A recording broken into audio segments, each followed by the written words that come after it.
ఉస్తాద్ భగత్ సింగ్ విడుదలకు సిద్ధమవుతున్న తరుణంలో దర్శకుడు హరీష్ శంకర్ మెగాస్టార్ చిరంజీవి గురించి ఆసక్తికర వ్యాఖ్యలు చేశారు. ఈ సినిమా ట్రైలర్ చూసి చిరంజీవి తనతో 20 నిమిషాల పాటు ఫోన్లో మాట్లాడారని, పవన్ను చూసి ఆయన ఒక అన్నలా కాకుండా తండ్రిలా మురిసిపోయారని హరీష్ తెలిపారు. త్వరలోనే మెగాస్టార్తో ఒక భారీ సినిమా చేయబోతున్నట్లు ఆయన వెల్లడించారు.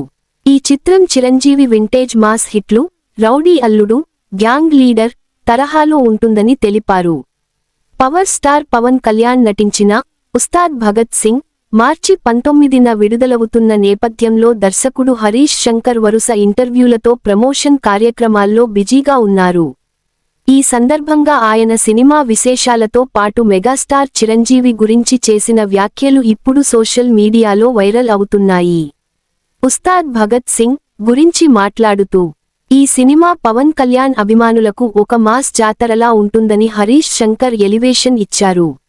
గబ్బర్ సింగ్ తర్వాత మళ్లీ అదే స్థాయిలో పవన్ను పవర్ ఫుల్ పోలీస్ ఆఫీసర్గా చూపిస్తున్నామని, డైలాగులు, యాక్షన్ సన్నివేశాలు థియేటర్లలో ఈలలు వేయించేలా ఉంటాయని తెలిపారు. మైత్రి మూవీ మేకర్స్ నిర్మించిన ఈ చిత్రంపై ఇప్పటికే భారీ అంచనాలు ఉండగా, హరీష్ శంకర్ మాటలు హైప్ను మరింత పెంచేశాయి. సినిమా ట్రైలర్ చూసిన తర్వాత మెగాస్టార్ చిరంజీవి తనతో దాదాపు 20 నిమిషాల పాటు ఫోన్లో మాట్లాడినట్లు హరీష్ వెల్లడించారు. చిరంజీవి గారు ట్రైలర్లోని ప్రతి షాట్ గురించి మురిసిపోతూ చెప్పారు.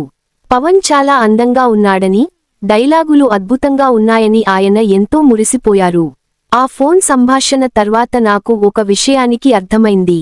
చిరంజీవి గారికి పవన్ కళ్యాణ్ కేవలం తమ్ముడు మాత్రమే కాదు, ఒక కొడుకు లాంటివాడు అని హరీష్ భావోద్వేగంగా చెప్పుకొచ్చారు. ఇక తన భవిష్యత్తు ప్రాజెక్టుల గురించి చెబుతూ, మెగాస్టార్ చిరంజీవితో సినిమా చేయాలనేది తన చిరకాల కోరికని హరీష్ శంకర్ స్పష్టం చేశారు. త్వరలోనే చిరుతో ఒక ఫుల్ లెంగ్త్ మాస్ ఎంటర్టైనర్ చేయబోతున్నట్లు రివీల్ చేశారు.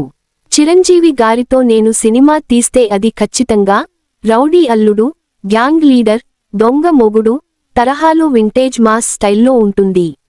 ఆ స్థాయి సినిమాను ఆయనకు ఇవ్వడమే నా లక్ష్యం అని ఆయన వెల్లడించారు. ప్రస్తుతం చిరంజీవి, విశ్వంభర వంటి భారీ చిత్రాలతో బిజీగా ఉండగా, హరీష్ శంకర్ కూడా ఉస్తాద్ విడుదలతో పాటు మరికొన్ని ప్రాజెక్టులపై దృష్టి పెట్టారు. వీరిద్దరి కాంబినేషన్ అధికారికంగా ఎప్పుడు పట్టాలెక్కుతుందో అని అభిమానులు ఆసక్తిగా ఎదురుచూస్తున్నారు. ఉస్తాద్ భగత్ సింగ్ తర్వాత హరీష్ శంకర్ ఏ హీరోతో సినిమా చేస్తారన్నది ఆసక్తికరంగా మారింది.